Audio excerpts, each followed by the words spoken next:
Time to get this thing going. Time to get this thing cracking. Time to get the fuck home, bitch. Time to get the fuck home, bitch. Corona, you not getting me, bitch. A few moments later.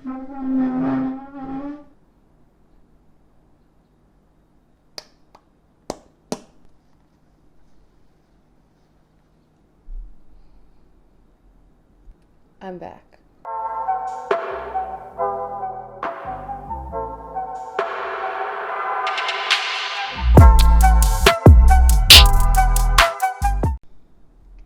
So let's just bring it all back. I'm supposed to be flying home today, and I'm a bit nervous. I usually am not. Usually I'm not this nervous going home. Anxious, maybe, but nervous, not so much. I'm trying to be as positive as possible. I'm trying to be as light-hearted as possible.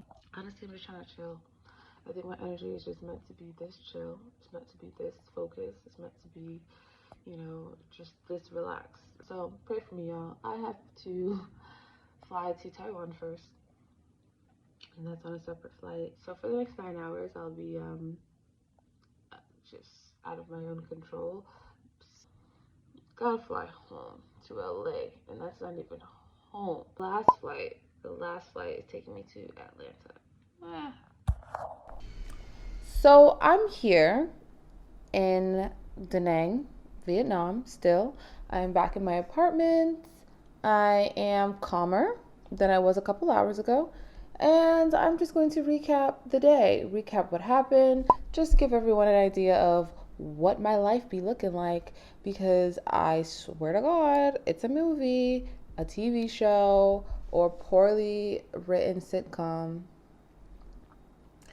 Let's just get into why I'm not going home right now. I woke up very ready to tackle on the day and make sure I was armed and loaded with the proper crystals. Got my tiger's eye on, got my amethyst on. So initially I was supposed to be flying from Da Nang, Vietnam to Taiwan, and then from there I'd have about a 5.5 hour layover, enough time for me to catch up on some work, and then I was going to fly directly from Taiwan to LA until I had the energy to fly my black ass back to Atlanta, where my family is.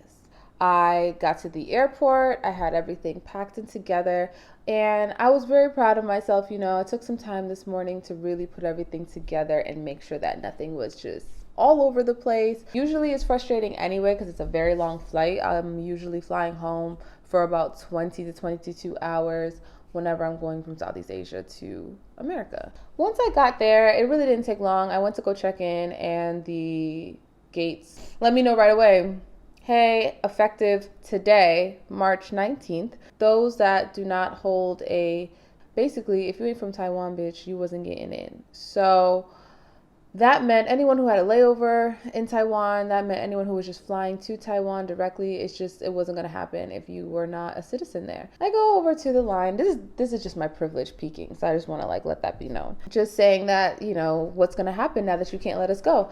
And they really had nothing for us. They were not refunding the tickets. They were not rerouting the tickets. There wasn't really much of a reroute if people already had connecting flights in Taiwan. For me, I had a separate flight in Taiwan, so I really wasn't expecting them to reroute my entire flight, but just to figure out, or at least be able to refund me the money, since there's clearly nothing I can do about that right now.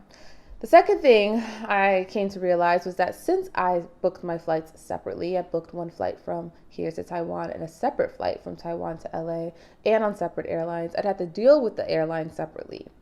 Now, that flight going to LA isn't scheduled for another 6 hours. So I've been trying to contact customer service and speak with them, see if they're going to reschedule this flight for me or give me my money back. Because at that point, I had already decided, you know what, we're going to have to just figure some new things out. I thought about booking another flight to Japan and then booking another flight from Japan to LA.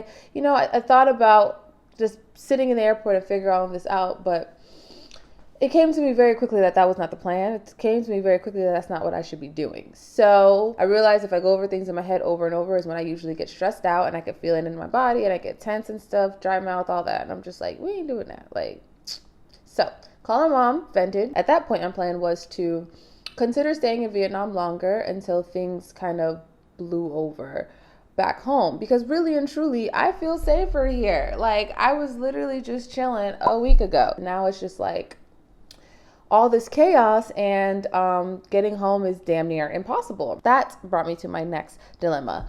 I only had 2 more days left on my visa. So that meant that I would have to physically leave the country in order to not deal with, issues with immigration, having to pay fees. There isn't anything I can do about the flights right now. There isn't anything I do about the travel ban. Like, basically anything that's outside of my control, I'm letting it stay there. And I want to work on what I can actually work on. So went to get my visa renewed for another 30 days. And though it cost a little bit, it's a little pinch off the pockets, I have plans to be home in May. I really was just trying to avoid all of this from happening, and I was just a day late and a penny short. Well, not a penny short, because by the grace of God, I was able to get all of this done. The thing is, watching other people go through this is very frustrating, because I've been in those positions where I don't have these options. I can't just say, well, you know what, I'll extend my vacation. This isn't a vacation for me. Like, I can genuinely live wherever the hell. Other people who were just here on holiday, or other people who were just traveling for work,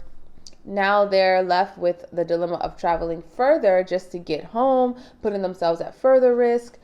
And I'm just really grateful that I don't have to do any of that. I'm grateful that my apartment was still available for me to like re-rent. I really love my space. I think this is the best place for me to quarantine myself, honestly. I just went about the rest of my day, and that's pretty much what you are, tagging along with me on. My nails done. I went grocery shopping. I just did things that would literally physically calm me down, because I felt like if I really sat with myself and thought about how freaking inconvenient all of this shit is, I'm going to sound ultra privileged. I'm going to count my blessings. I'm going to thank God, the universe, and all of my spiritual guides and ancestors for allowing me to be in this space safely and calmly. I'm going to thank Mother Earth for providing her plants that just help me calm down, if you know what I'm saying. I'm really grateful, because it could have been a whole nother situation. I could have been banned halfway through my journey. I could have gone through so much more. And to be honest, like I said, I feel a lot safer here. So hopefully you enjoyed this. I don't know what you're going through, but whatever it is, I hope that you are able to push through it. Hope you're able to rise above it.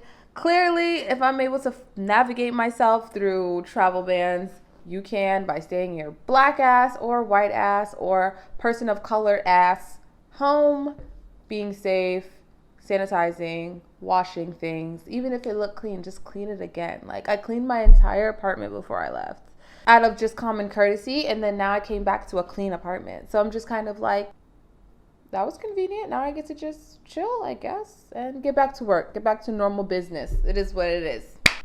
I'll be home when I'll be home, and I'll see y'all when I see y'all.